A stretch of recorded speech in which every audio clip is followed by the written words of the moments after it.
can. You're already a risk taker. You took the biggest risk of your life by moving to a completely new country. You Yeah. are adaptable and resilient. You have to in order to survive the long winters. Yeah. Yeah. And you have to be adaptable in order to learn a new language and learn a new culture. And these are all traits that you need in order to be an entrepreneur. Yeah. So a lot of the times, all you need is someone to kind of highlight, hey, listen, you have the traits. You're an immigrant. You have the traits of being an excellent entrepreneur. Now, all we have to do is build the strategy, because you can't just build the plane on the way down, because that's not good business sense.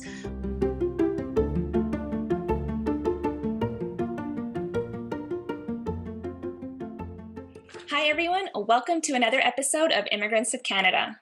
I'm Suzette Smith, and I'm here with my friend, Karla Briones. Welcome to the show, Karla. Hi, Suzette. Thanks for having me. Thank you for being here today. Now, Karla, I want to jump in and ask about this word that you use, immpreneur. Can you describe what immpreneur is? Yeah, so immpreneur, it's a play on words. So it's basically an immigrant that has become an entrepreneur. So, you try to squish both words together into one, and that's where immpreneur came about. I like it. I like it a Yeah. lot. And so, being an immpreneur yourself, can you share a little bit about your background story, where you came from, and how you got into entrepreneurship? Yeah, so I am originally from Mexico, from the north of Mexico, bordering with Texas. Okay. And I came to Canada with my family. I was 18 years old. So it was after I graduated from high school. We decided to make the trek via U-Haul. We actually drove all the way from Mexico into Canada. It was 6 days long, that trip, in the middle of summer with a cat on my lap. It was quite an uncomfortable yet exciting trip, just because it was a new adventure for us. We didn't know anybody. Like, we actually knew one person in Canada, but I've never been to Canada. I didn't know what to expect from Canada. All I knew is I was a newly graduated from high school, and it was a new adventure for my family and I. Right. Did you make Um, stops along the way when Oh, you absolutely. Yes, Okay. yes. Because we were traveling with our animals as well. So we had the cat in the cabin, and then a dog in the back of the U-Haul. So we had to, because it was the middle of the summer. Right. So we had to let the poor dog out, from time to time. Mhm. And but yeah, so it was quite a lengthy trip. It was like, because we didn't have, like, we wanted to save some money on that. We rented this U-Haul that had no air conditioner, had no radio. So it was like the longest trip ever. But again, it was an exciting time. And yeah, and then we arrived here in July 14, 1997. So it's been a while. Mhm. And in terms of entrepreneurship, so I come from a family of entrepreneurs. So my dad is a veterinarian doctor, hence the animals. Mhm. And he had his own practice in Mexico, which he obviously ended up selling in order to move to Canada. Mhm. But when we came to Mexico, he realized that he couldn't practice. So it's like the issue for a lot of immigrants probably listening to this podcast is that you don't have the Canadian experience, or your certification is not valid in Canada. So unfortunately, my dad ended up having to go through that. Mhm. And it wasn't until many, many, many, many years later that he eventually was able to have his own hospital here in Canada. So I ended up going to university for journalism, of all things. Um, and it was when my dad and my mom were opening their clinic that I got really excited about what they were doing. And Mhm. I always say that entrepreneurship is contagious. So if you talk to an entrepreneur, you'll get super excited about how excited they are to talk about their business and their ideas, and it's just like this little bubbly thing that is very contagious. So I caught the bug. And one day I remember I had my own dog, and I remember talking to my dad and my mom on the phone and saying all I ever wanted to do was open up a pet store. Aw. And then they said, so why don't you? Mhm. And in that moment, it was the turning point of my life, where I decided to quit my job, because I was at the time working in public relations in an agency, and I was loving it. I was doing really well, and I was, making really good money, and it was a nice cushy career. But all I ever wanted at that moment was to open up a pet store. Right. Yeah. And so we did. So I mean, I'm leaving a lot of things in the middle of all of this story, because there were a lot of struggles, obviously, like many immigrants face. And Mhm. then back then, there weren't settlement agencies. There wasn't like all of the help that is available right now. So there was quite a bit of a struggle at the beginning as newcomers. Right. Um, but yeah, but I mean, I've never looked back ever since opening the first business, and then the rest is history, I guess. Yeah. Sounds like it. That these were now this was just the Cole's notes version of your whole story. Going back to Mexico, what was life like in Mexico growing up there? Mhm. Um, and I imagine that you would have had your first taste of entrepreneurship in Mexico. So, can you describe that?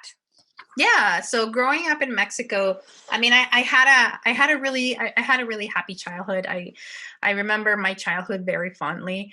Mm, I was, I mean, I was into a lot. I was very active, so I was into ballet. Dancing was my thing. mm, But anyway, so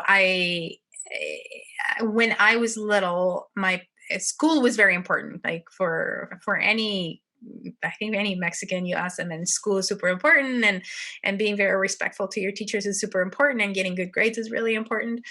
So they really place a lot of importance into academic development for kids. mhm. So my parents were like, gave us a challenge to my brothers and I, and if you guys get straight A's for an entire year, your reward is going to be, we'll take you to Disneyland. So we were Fun. excited. We Yeah. like a good challenge. Yeah. So we're like, right on. So a year later, we got straight A's, and we're like, okay, guys, pay up, because we need to go to Disneyland, because we all got the straight A's that you were asking for. Was that But Disneyland or Disney World?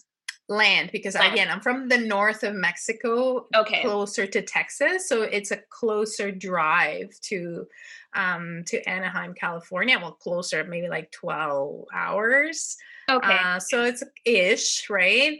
But I mean, there's five of us, so my parents were like, "There's no way we can afford to fly all the way there," because Right. even though my parents had a business, it was still, there was always a threshold that you could get in, that you could get to, and unless Mhm. you know somebody that knows somebody, you can't get past that, unfortunately. Okay. So we lived comfortably, but we weren't like rich or anything by any means. Mhm. So we my pa- we like my family was hardworking, let's just say it that way. Right. And anyway, so my dad's like, okay, so we don't, I mean, I can, your mom and I can drive you, can pay for the theme park tickets, can pay for the meals and whatnot. But if you guys want to buy any souvenirs or any whatever, you guys have to work for that spending money, because we can't afford it. So he challenged us with that. And I ended up asking him and my mom for a 20, I think the equivalent of $20, but some candy, and then started reselling it. Mm, And I was six okay. years old. So I Aw. started reselling it at my school year, but it was going so well. And then I started hiring other classmates and then my friends, and Really? giving, yeah. So I would give them commission for the candy that they would sell on my behalf. So I had like my little Wow. army of candy and like my little empire, and it was going really well. And I paid my parents back, and it was amazing until my parents get a call from the school principal, Uh-oh. and I was always like a very, like I was a goody two shoes, right? Like I was always like a very good student, and I never gave any problems or anything. And then my parents like, okay, is this in regard to Karla? What's going on? So they go to the school and meet with the principal, and the principal's like, well, the cafeteria lady is complaining that Karla's taking away way too much business from her. So we're going to have to ask your daughter to shut down her operations. So, so Oh, my parents were kind of, they were like, oh, okay, at least there's nothing, but they were like, oh my God, like, it was a proud moment for them just because yeah. they were entrepreneurs. So it's like, yeah, way to go, Carla. But unfortunately I need to stop, stop the selling. Um, but it was enough for me to be able to buy my candy bars and, my little souvenirs with Mickey and whatnot. So that was my first experience as an entrepreneur. And then ever since then, I've I remember always selling something, or making something to sell, like hair bows. Like I loved to sew. And then my grandmother used to be also like she had an importing business, and she would be selling like it was like retail and like fashion items like garments and accessories and whatnot. So I remember going with her to like different bazaars and different places, and I'd be her salesperson. And so I always remember growing up in an environment where I was always making money. Yeah. Well, no, and that sounds like you were really innovative. You had a plan, you had strategies, Well, and sometimes I didn't even have a plan. Sometimes I just had a need. mhm, All and you're right? driven Like, by that need then. So yeah, you do it yeah. once. I've heard the phrase before, you build the plane on the way down. Yep, So exactly. yeah, so you Exactly. kind of lived that out. Which is not necessarily the best way of doing it, by the way. That's not what I preach right now anymore, just because you can get into a lot of trouble that way. But when I was little, that's what I was doing. That's so awesome. And Yeah. so it's safe to say that you always had I think you always had an entrepreneurial spirit in you, it sounds like, at least to me. Yeah, I think that because I grew up watching my parents. Well, my mom was the dean of a department head of a school, Mhm. and my dad was the one that was the full-time entrepreneur. But my mom would always help him like on the weekends, or like she started that business with him, and then Right. she ended up finding out on her own career path, and she was a working woman, but she was always very supportive to in my dad's business. And then when we moved to Canada and my dad ended up opening his practice here, my mom became the practice manager. So I always remember my parents being the team. Mhm. Right. Yeah, the entrepreneurial team. Hmm. Um, Now I wanted to ask too, you mentioned that school's so important in Mexico.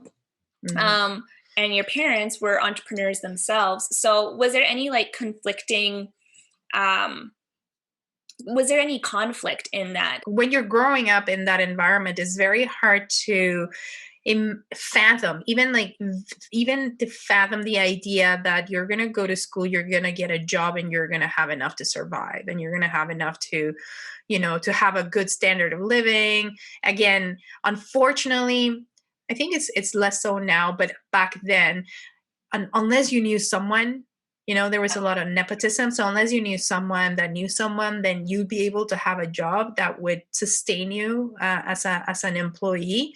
Mhm. But if you didn't have that, or if you didn't know the right people, then having a job and always having a side hustle, or having a business, from the get-go, was the way to be. So when I came to Canada, it was really funny because I started university in journalism, and it never occurred to me that I would have a job. Mm. So I remember thinking, I'm going to go into journalism school. I'm going to graduate, and I'm going to open up my own magazine. That was Oh, my dream. But wow. then, That yeah, would have so been really cool. yeah, until the internet would have probably annihilated my magazine. But anyway, so in my head, I never really grew up thinking of having a job. I always grew up that, well, like you go to school, you graduate, and then Mhm. you open a business. So Right. that's sort of how I grew up, or in my head, that's what was ingrained in my head. Mhm. So when I came to Canada, and all of a sudden I'm seeing that I can go to journalism school, and I ended up working in public relations, but I can live a good life having a job. And Yeah. it was such a huge realization for me. And it was almost a little bit liberating to a certain degree, knowing that if I work hard in this country, Mhm. I'm going to be okay. Like I'm not gonna have to, have the side hustle that a lot of times you need in a developing country, or I'm not gonna have to, be working, during the week and then evenings and weekends have my own thing just to kind of help make ends meet. Mhm. Or so I think as an 18-year-old, 19-year-old, to me, coming to realize that was very liberating, and it was completely new. It was and also because my parents, when they came to Canada, their idea always was to open a clinic, because that's all they like. That was sort of the thing, right? So Right. so yeah, school is super important, um, but you go to school and then you open a business. I see. Okay. Um, and your parents, for their own business, what drove them to Canada?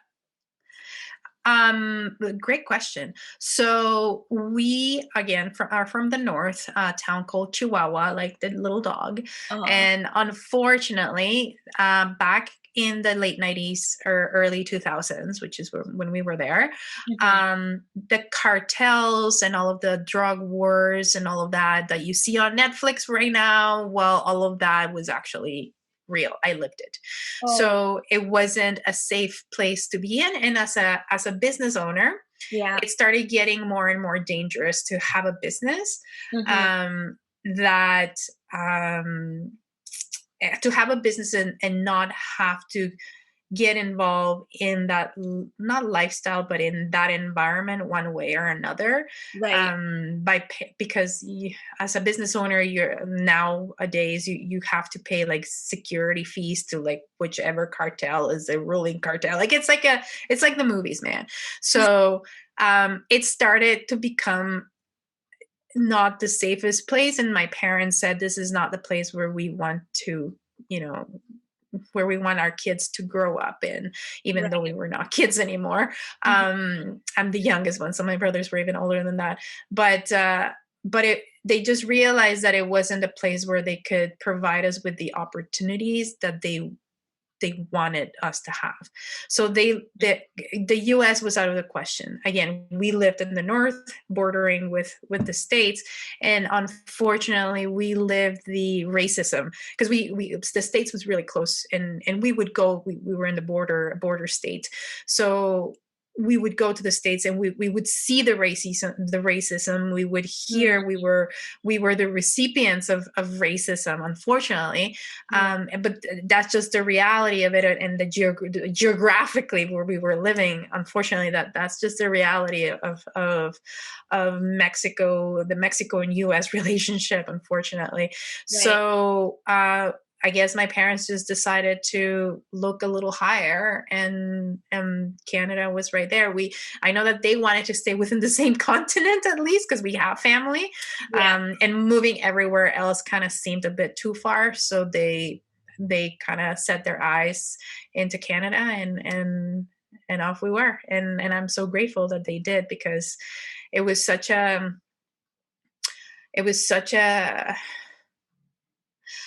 it was such it felt so freeing, being able, at least for myself, to be able to walk in the middle of the night and not have to fear for my life, or Mhm. being able to take public transport without having to fear that somebody's gonna, you know do something to me, and not always being on alert. And it Mm. was just so liberating to be able to come to a place where, my accent was celebrated, as opposed to, the opposite, and that there Oh, was no rate. Like it just felt so freeing and so welcoming. So yeah, so it was, for my parents, it was a decision of leaving the heat of the environment that was happening back in Mexico, mhm. and realizing that the States is probably not a friendly place, or not the place that we wanted to be in. Right. And they just kept looking north, and that's why we're here. Aw. So those were realities then, living in the drug cartel era, that Mhm. your reality was that you felt unsafe a lot of the time, or was that Absolutely.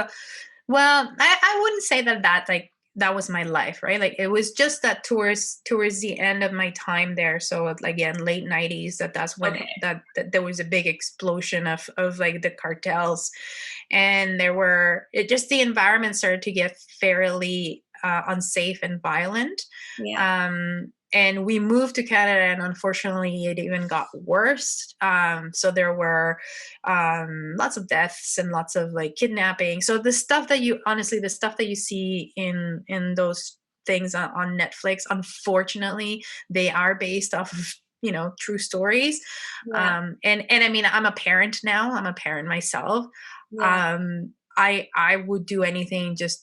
I would do it. I would do it as well if it meant that, if it meant safety for my kids and opportunities for my kids, that as a parent, because of the environment that I'm living, I wouldn't be able to give it to them. So, Of course.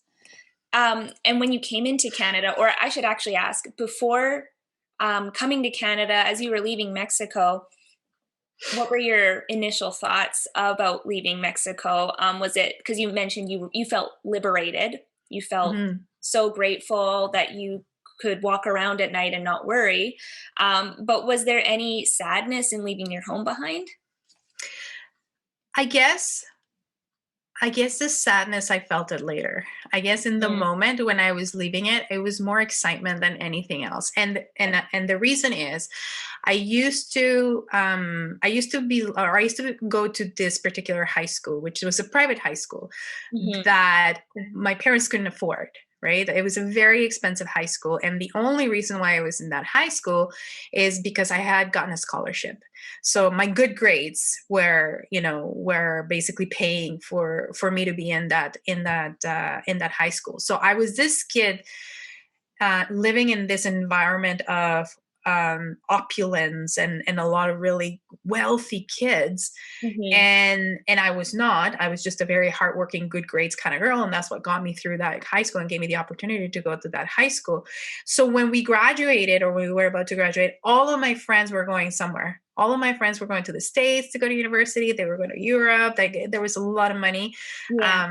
in that high school, and I wasn't. Like, if I had stayed in Mexico, I don't know where I would have gone to university. I don't know, my parents would have been able to afford it. I probably would have had to work really hard, and even harder in terms of my grades, so just to get those scholarships. Mhm. So for me, the fact that I was going to Canada, it meant that, oh my God, like it's like I felt like part of the cool kids. Like, all my friends were going away, and I was going away too. So it was kind Mhm. of like an adventure. Right. I think the homesickness and the sadness and the realization of, oh my goodness, like, I've left, Yeah. didn't didn't really hit me until maybe like maybe no, I would say about 8 months later, like when I Mhm. arrived to Canada, when winter hits. uh Yeah. Harsh and winters. yeah, hard winter. And I'm not an international student. I'm not considered an international student here in Canada, because I arrived as a permanent resident. Mm. So it's like I'm here to stay.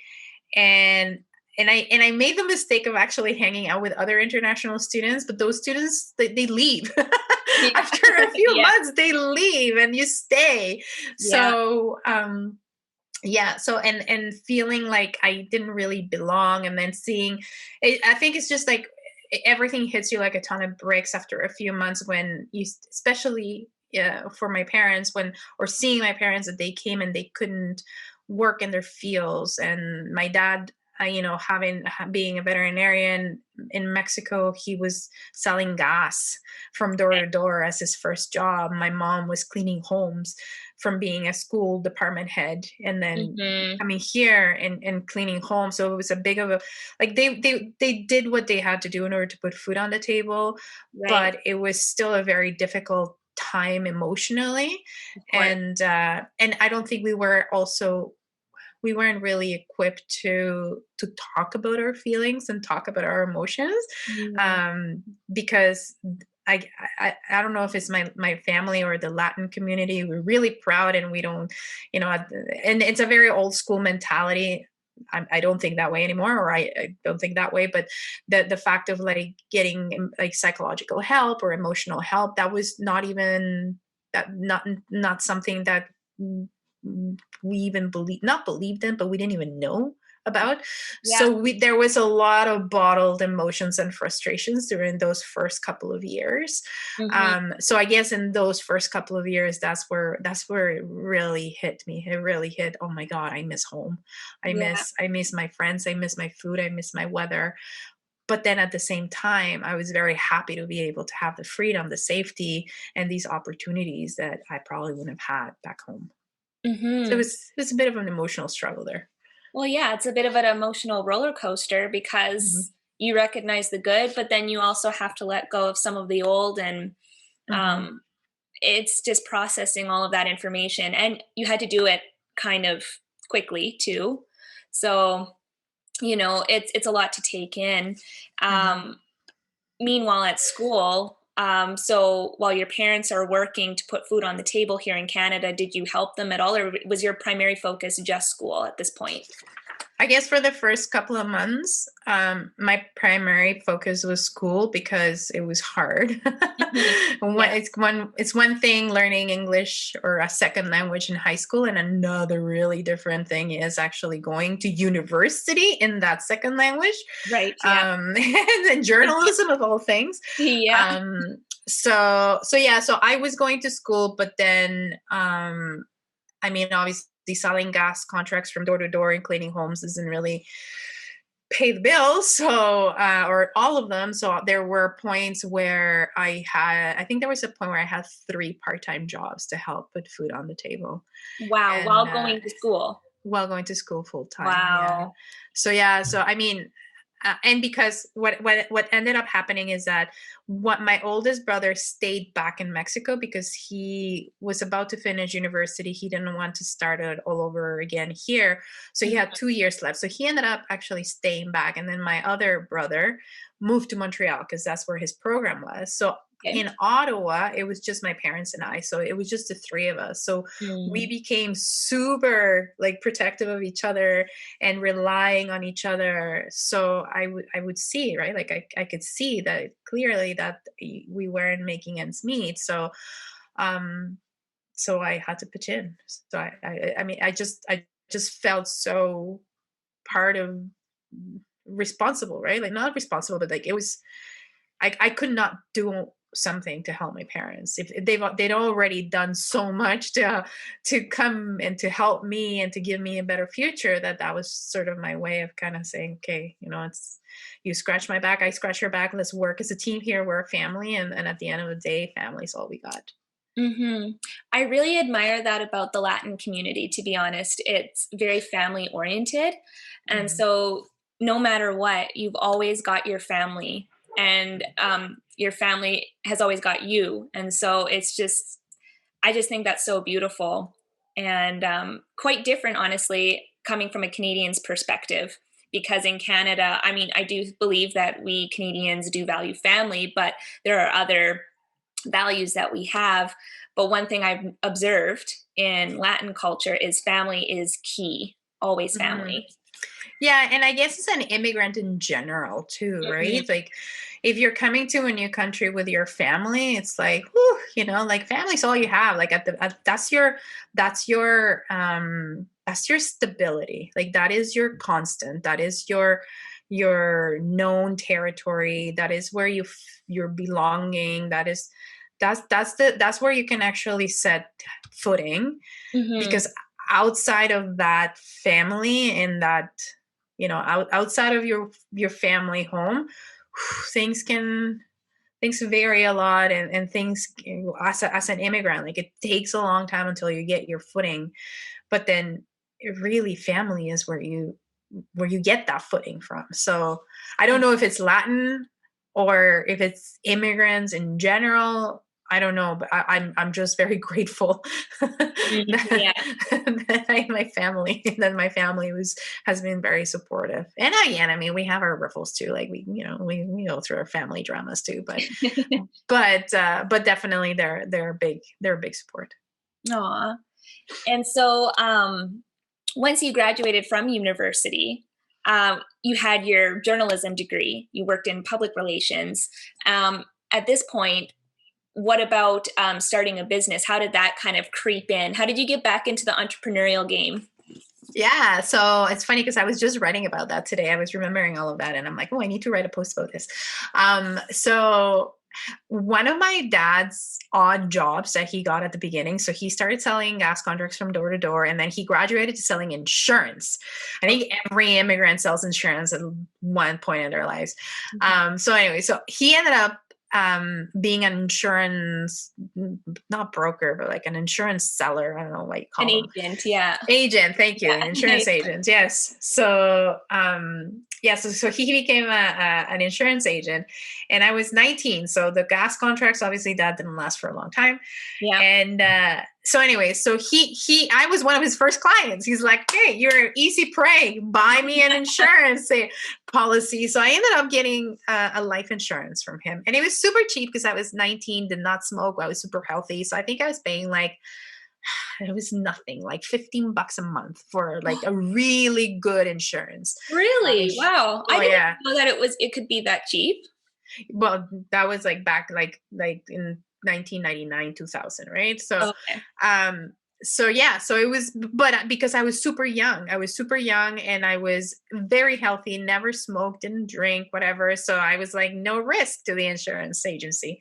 Mhm. So anyway, so it was like 50, I can't remember if it was 15 or $20, but it was no more than $20 a month. And anyways, so and then I forgot about it, and then it would just like every month it would come out from my bank. And Mhm. then I finished university, still paying my insurance, and then into journalism, public relations. And then one day I decided that I wanted a dog. I want a dog, and not just any dog. I want a giant schnauzer dog, and not Aw. and you can't get these dogs from like the pound. It has to be from a breeder. Yeah. So it was a $1,600 dog. Mm. Even back then that was expensive, Yeah. and I did not have $1,600. Mhm. So I decided that, wait a minute, I have this insurance that I can cash. And everybody was like, you're doing what? And I'm like, I want a dog. And how are you going to pay for it? I am going to cash my life insurance. And they're like, but you're paying nothing for your life insurance. You're never going to get this rate like you're never in your life you're going to be able to get the same rate and the same coverage. Do not cash this insurance. And I'm like, I want to cash it. I want my dog. So like my dad was like, you're doing what? And he was no longer an insurance agent, by the way, but he Mhm. still like, and I just did not understand the implications of cashing my insurance. It's like, well, there's money there. I need Mhm. money. I want a puppy. I want to cash it. The Yeah. person like that, the agency, like the insurance person that ended up doing that transaction, she was just like shaking her head, and she was like, it's just such a bad decision, Karla. And I'm like, I just want my dog. Don't tell me what to do with my money. Anyways, ended There's up no cashing it. price for pets. Honestly, pets provide so much Absolutely. love and happiness. Like there's no Absolutely. price. Anyway, so I ended up getting my puppy, Aw. and this dog, the dog of my life. This is the dog. This is my first dog as an adult, like my own dog. You know, when you grow up, you have like the family dog, and it's Yeah. usually your parents buy it for you, but then it's your mom that ends up taking care of the animal. Yeah.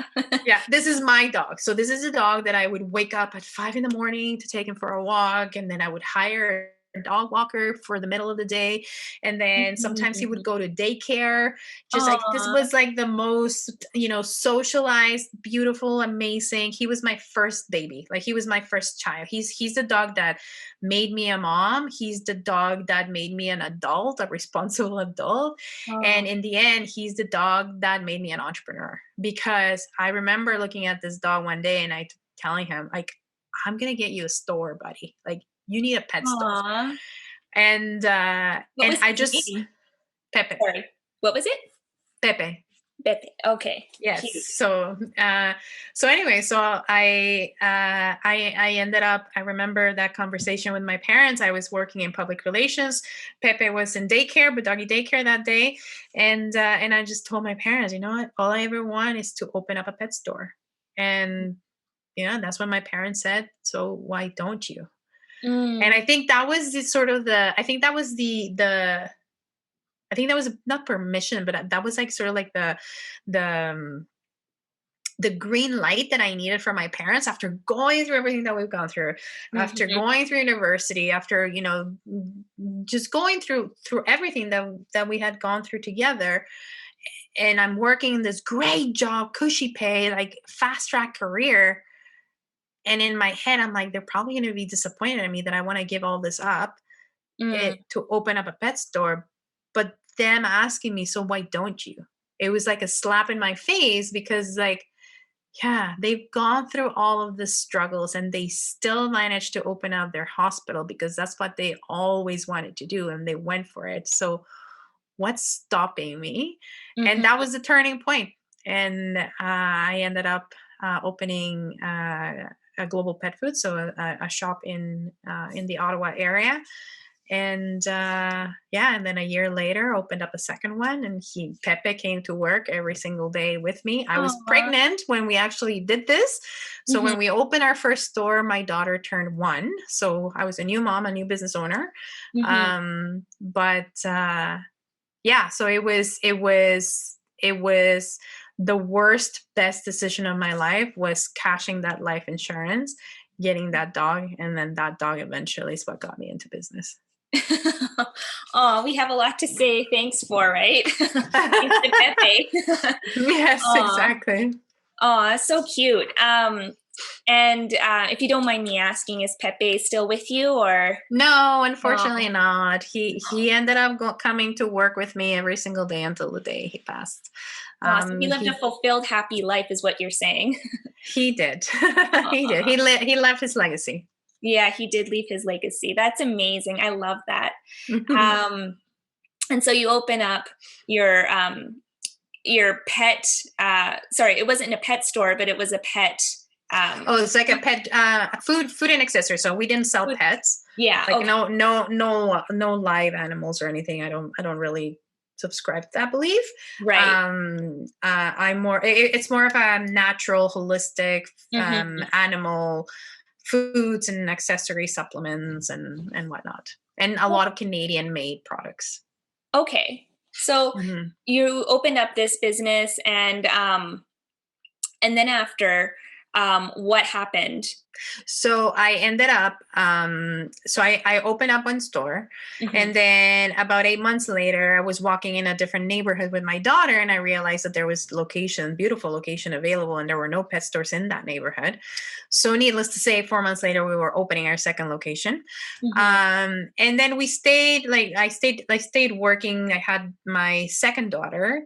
Hmm. And then I figured out, I kind of wiggled myself out from the operations, like the day-to-day operations of the stores, and kind of replaced myself with my own staff. Yeah. So I became redundant, which is every entrepreneur's dream. It's like every owner's dream is to become redundant.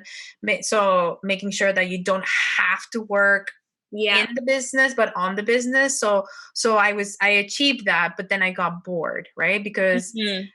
it's like, okay, so now what do I do? Like, my staff are Right. so good and efficient that they're able to, grow the business without me. I mean, I'm still involved in it, obviously, but not on like the day to day. Did that make you sad at all in any way? Like just thinking like, oh, well, everything's running so great on the one hand, but on the other hand, it's like, well, they don't really need me. So was Yeah, that there were sad at all? times where, yes and no. There were times where I was like, I don't know where I fit in, but Hmm. because I also had two small kids, Yeah. it kind of allowed me breathing room to be able to focus on them. And I ended up going, because of everything happened so fast and so quick, like the two stores and then the two kids. And then I wiggled myself out, and I actually wiggled myself out because it was getting to be too much. I actually ended up going through like a burnout. I had a burnout, and I had to stop completely for about a year. And I focused that year in myself and my kids, and kind of like finding who Karla was. Yeah. Because Yeah. Karla, without being the business owner, Karla, not the mom, like, who is Karla as the Yeah. as the adult? Mhm. And I discovered, yoga, and I discovered veganism, and I discovered all this like alternative lifestyle in terms of holistic and whatnot. And then that's when I started getting the idea of like, okay, I was pretty hardcore vegan at that time, not anymore, but Yeah. at that time I was very hardcore vegan. And I realized that if I wanted to eat out, it was a challenge because there were not like now, but back then, like 4 or 5 years ago, there weren't that many vegan restaurants. Okay. And then that's when the idea of this is a franchise Freshie came about. It's like, hey, what about Freshie? And I started looking at the business model. I like the fact that they were Canadian. It's like a quick takeout, or sit down restaurant, which, using fresh products, you can customize it. You can eat, meats, vegan, vegetarian, whatever style you want. And I was like, hey, that would be fun. How Mhm. hard can it be? Those are my famous last words. Oh my God. Like running a restaurant versus running like a retail or any other business. Oh my goodness. Running a restaurant is so hard. It is so exhausting in the mind and the body. Right. Um, but Well, yeah, so pardon? in what ways? Because you're always having to think ahead, right? Okay. You come in at 6 in the morning, and by 10 o'clock, 6 in the morning your breakfast. By 10 o'clock you're already thinking lunch, and by 1 o'clock you're thinking dinner. So you're always having to constantly stay ahead of the game, and there's always something to do. There is no downtime in a restaurant. I remember like my kids, I used to recruit my kids. It was 10 o'clock at night, and there were still piles and piles of dishes to do, and I'm calling my husband, and I'm like, I need help. I can't there's just so much to do. Yeah. So then the team would come in, my two little girls and my husband, and it would be like literally 10 o'clock at night, and like all of us would be washing dishes and like Aw. tidying up and be ready for the next morning. And oh my gosh, it's such a tough industry to manage. And even so now, because of COVID, obviously it's right now it's a different type of toughness. Yeah. But yeah, so I ended up opening that business because I was bored. Be careful what you wish for, right? Yeah. Exactly. Exactly. Yeah. Wow. Okay, so then you went from opening a dog shop where you were selling accessories and food, and then you open up a restaurant, and then you get into consulting. So you kind of went through, was it consulting next after the restaurant, or am I jumping Mhm. ahead? But It I did some e-commerce, but that's nothing. So you did a little thing, you did something in between, e-commerce in between, and then you go into consulting. So what led you to consulting then? It's a great question too. So actually, no, it's gonna be 3 years ago now. So 3 years ago, my dad, after operating his business for 13 years, decided that it was time to retire. It was time Hmm. to sell the business. He just turned 70 actually this month. No, last month. So 3 years ago, 67. So it was time. It was time for him. He was tired. He was a one man, like a one doctor practice. So if he didn't work, there would be no income. Exactly. Yep. So constantly in surgeries, and very, very tiring and very like stressful. And the poor man, he started his life twice. Yeah. So, Time to slow down a so little bit, right? yeah, so it was time for him to slow down. So anyway, so we started looking into selling his business. And when we were doing he hired me to do that, to do the due diligence and to try to find a buyer or work with a broker. Anyways, we were doing the due diligence, and I realized that and the accountant and the broker realized that there was a catastrophic mistake he'd made at the beginning of the setting up of the business. So like 13 years prior to. And that mistake, in order to fix it, he had to backtrack 13 years worth of accounting, 13 Oh years worth of no. legal stuff. So all of that, and back taxes, anyways. So all of that was very costly, so much so that unfortunately put his retirement in jeopardy. Um, so because No. it was so expensive. And the sad part is that the mistake that he made was a mistake that could have been avoided had he had someone telling him how to do it. Oh, And no. exactly. So then he told me, it's like, well, I did it 13 years ago like this because I thought that that's how it was supposed to be done. And I didn't know, like, there was no help available. There was, like, right now there's a lot of help available, but, like, Yeah. uh, 17, 18 years ago, there wasn't. So he was pretty much alone in this endeavor. Or maybe there were places to get help, but he didn't know what he didn't know as an immigrant, right? Right. Of course. So, um, so I guess in that was again another pivotal moment in my life. That's when I realized this is it. This is what I want to do. This is exactly what I want to do. I want to prevent other newcomers having to be in the same situation that my dad is, where after working so hard, after sacrificing his life, his time, his money, his Mhm. energy, that at the end of the day, there's not very much to sustain themselves, like my mom and my dad, for the rest of their lives. So Sure. I started to think, how many others have gone through this, how many others are losing their lives, savings, because they didn't know what they didn't know, or how many don't even start because they don't even know how to start, or how many don't scale because they don't know how to scale. Like, my dad's idea was to open up um one hospital and then open more, kind of like Mhm. franchise the hospitals. Yep. um but he didn't do that because he didn't know how to scale. So he remained a one person operation, or a Mhm. one doctor hospital. But had he had someone to help him scale the business, then it, the growth could have been exponential. Right. um and then I started doing the research. Is there anybody doing this? And again, this is 3 years ago, Mhm. and nobody was doing it. There was no one doing it. There were no programs available for immigrant entrepreneurs. And I became kind of like the squeaky wheel, and started talking, and started, like, any stage, any like conference, anywhere where I could bring awareness about the fact that immigrants, they we need help in terms of setting up businesses. Like, yes, we need to learn how to write our cover letters and our resumes. Mhm. But can you imagine how powerful it would be if we also get to learn how to write a business plan, and how to pitch a Mhm. business, Right. and like the economic impact, the exponential economic impact that would have, not only in our personal lives, but in the local economy. Mhm.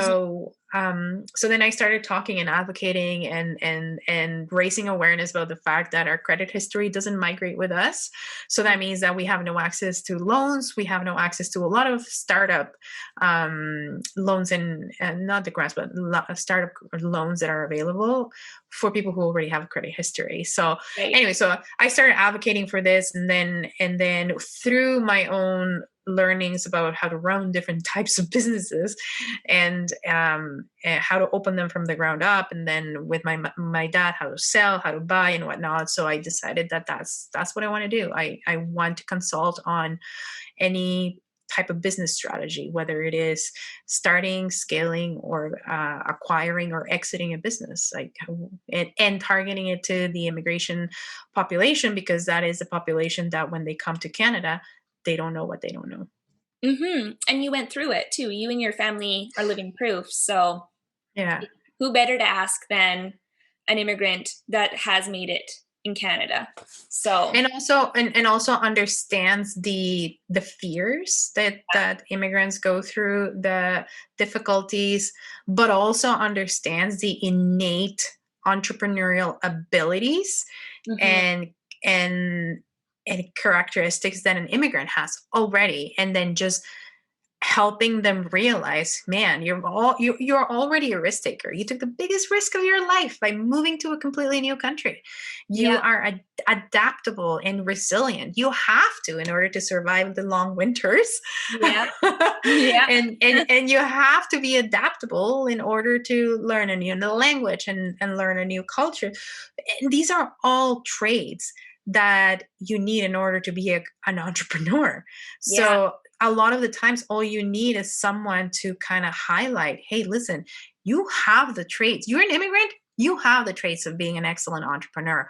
Now, all we have to do is build the strategy, because you can't just build the plane on the way down, because that's not good business sense. Right. But you have already the characteristics and the key elements to become a really successful entrepreneur. So now let's build a strategy, and let's help you get there, so that you don't make those mistakes, right? So that you Mhm. know how to scale, so that you know what's after. I guide them on, what are the programs that are available for immigrant entrepreneurs in terms of financing. Some programs that don't require to have 5, 6, 7 years of credit history, and but not everybody.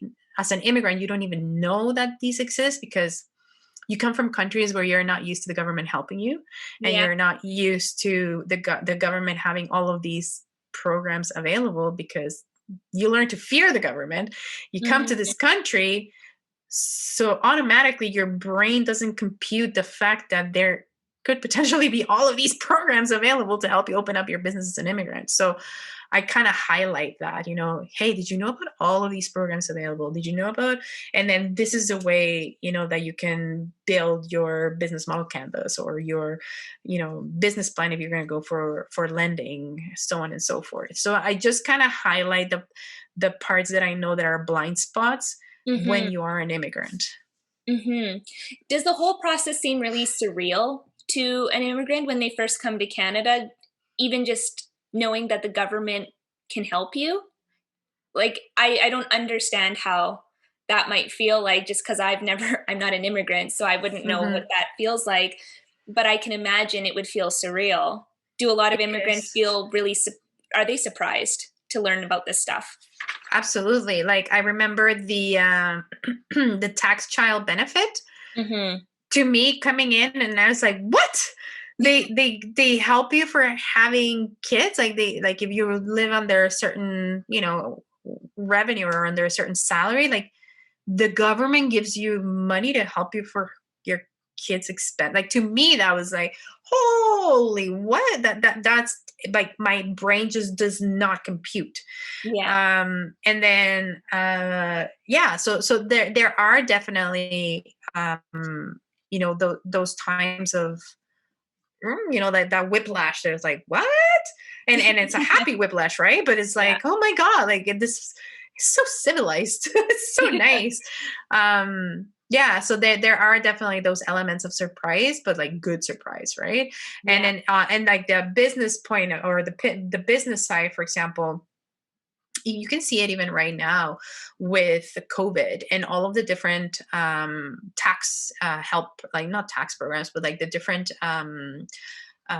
programs from the government for, Mhm. like the rent relief programs and the wage subsidy programs, and all of these different programs to help, one way or another, business owners, kind of survive this way. When, if I look at the country, where my original country, if I look at what Mexico is doing, they're not really doing that much.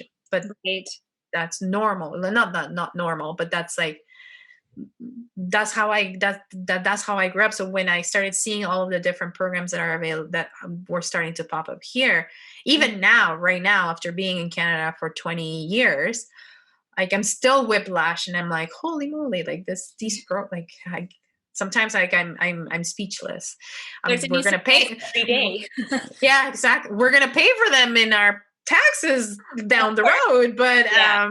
Nothing's at ever the free, but exactly, but yeah, at the very least, it's an option. Like, it's an immediate option that that definitely has that whiplash effect. of course. And the immigrants that you help, what do you find that they most often want to do when they come to Canada? Do they want to open up restaurants? Do they want to open up retail stores? What do you find? It's a lot. Like, I've helped immigrants. in all stages. Like I've helped immigrants wanting to open like the traditional restaurant or the little retail store or the e-commerce site. So those like Mhm. are like my micro business owners.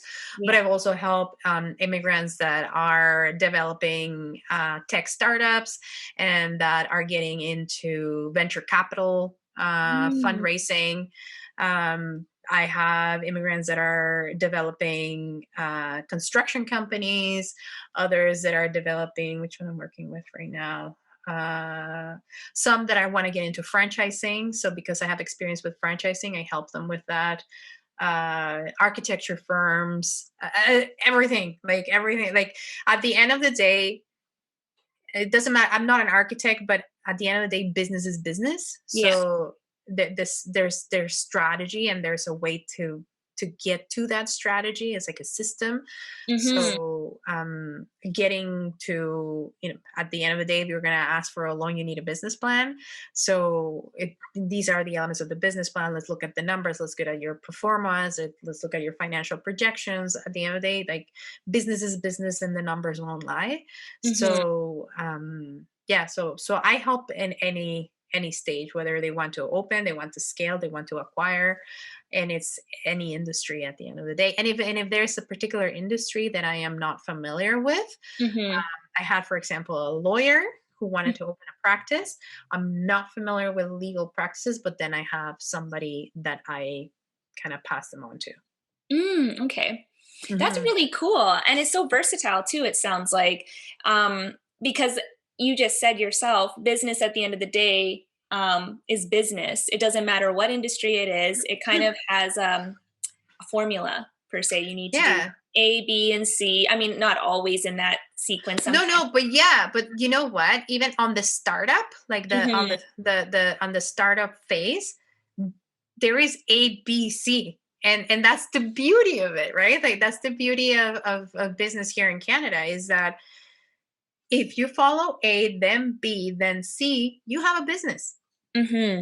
Right. Yeah. So if you follow, if you do your business model canvas or your planning, you do your, some sort of financial projection and then I don't know, like a marketing plan or a marketing assessment and, developing your customer personas and whatnot. And then you decide what structure you want, you register. Like if you do like the steps, Yeah. when you finish, you have a business, right? Yeah. Yeah. Of Now it's course. like, okay, now let's scale that business and let's operate that business Yeah. efficiently and let's make some money. Yeah. Whole other ball game, right? Yeah, Yeah. exactly. So just to wrap up then, I have two questions. One question would be entrepreneurial, leaning towards entrepreneurial advice, and the other one is regarding Canada. So the first question is, what advice would you give to a new entrepreneur here in Canada, whether Canadian or immigrant? And the second question would be, um, what do you, why do you love Canada? What do you believe it's done for you? So Hmm. I'll just leave that open. Okay, so advice for anybody like in entrepreneurship or for a new entrepreneur, Mhm. um, two. One, at the very least, do your business model canvas. That's like barrel, like bottom of the barrel. Um, there's two types of entrepreneurs I find. There are the types of entrepreneurs that are aim, ready, aim, and maybe they'll shoot. And then there's the other type of entrepreneur that is going to go shoot, aim, ready, right? Like they're start before they're ready. Yeah. So my recommendation for the people that are doing the aim, ready, but and then maybe they'll shoot, is that progress, not perfection. And Okay. then for the ones that are starting before they're ready, they need to plan. So at the very least, for both of them, work on the business model canvas, do some sort of research. And the reason why I'm saying this is because that's actually something that um, a lot of immigrants do, is they tend to be more on the shoot, ready, aim. Mm-hmm. right? So they're the ones that are like opening without even knowing, opening without being prepared, opening without even doing any type of research or anything. Like they just open and then they figure it out as they go. Um, that may work in the short term, Mm-hmm. but if they open something without doing a little bit of the research and a little bit of the foundational planning, Mm-hmm. it'll be very hard to scale it fast, or it'll be very hard to grow strategically. Okay. Um, so there is this document that is called the Business Model Canvas. It's just a sheet of paper, just nine questions that you need to answer, Mm-hmm. um, that will force you to think about this, about the planning of your business. So that's for entrepreneurial, the very least that. And then the second one would be to network. And again, probably my immigrant friends, I'm sorry that I'm throwing in this word. You're probably sick and tired of the networking part, but do network. But network with other business like-minded people, Mm-hmm. um, because for people that want to open businesses and that are immigrants and that are talking about it with their families and their friends, I can guarantee that 9 out of 10 times that those family members or friends are going to roll their eyes and they're going to say, "Why don't you just get a job? Like, Mm-hmm. stop dreaming of this business. Just Yeah. get a steady job and just get a job, right? Like, Yeah.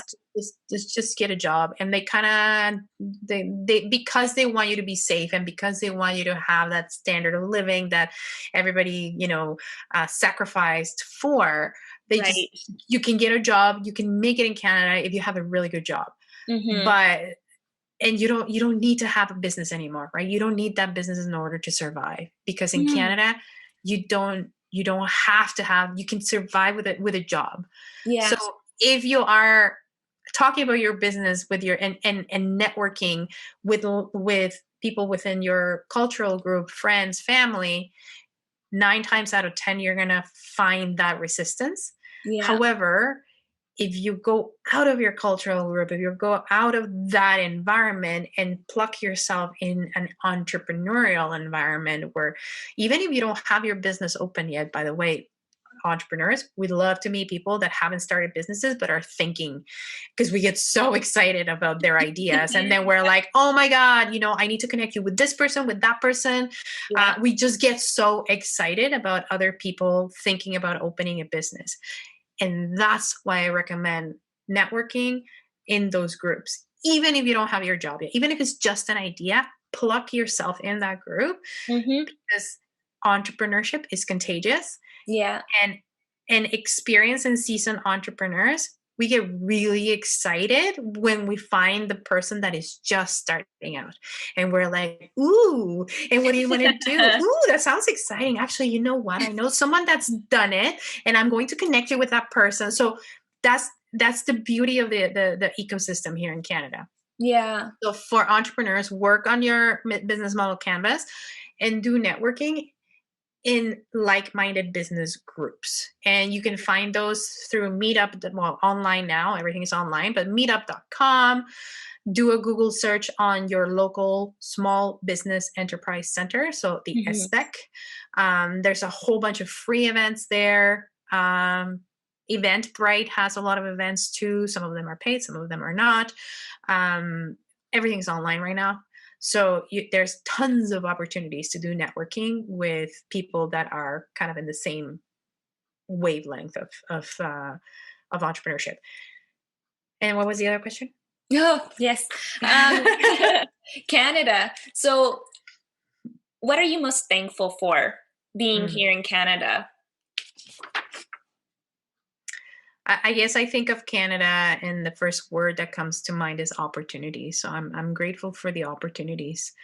I'm grateful for and thankful for just having the opportunity and the freedom to live, to create my own destiny, and Right. to be able to achieve my goals, um, without having to, without a lot of hard work. I mean, it's going to be hard work regardless, but without having to know the right person or be connected to the influential person that is going to do something so that you can achieve whatever you need to or want to achieve. There's just opportunities, and it's equal opportunities so long as you're willing to work hard and follow the rules. Yeah. Well, thank you so much, Karla. Thank you so much for sharing your story and for also giving us your advice on how you can start a business. I'm sure many are going to value that advice. So I thank you very much for it. Yeah, no problem. So thank you so much for having me. Actually, one last thing that I forgot to mention is that I'll be launching. I'm not sure when this is going to air, but I'll be launching in January the Immigrants Developing Entrepreneurs Academy, Okay. or IDEA for short. Mm-hmm. So it's an online, basically it's an online course on how to open a business in Canada, specifically geared to immigrants. Okay, and where can we find you if we want to sign up for this course? Yeah, so you can go to my name, so Karla with a K, Karla Briones, my last name. So karlabriones.com/idea. Okay, that sounds good. I will put that in the show notes. Thank you. Thank you again, Karla. All right, have a good one. Yes, you too. Bye-bye. Hey everyone, thanks for watching. Immigrants of Canada is a podcast that is financially fueled by wonderful people like you. If you like this episode and you want to continue listening to more inspiring immigrant stories, make sure you subscribe to Immigrants of Canada on YouTube or Spotify.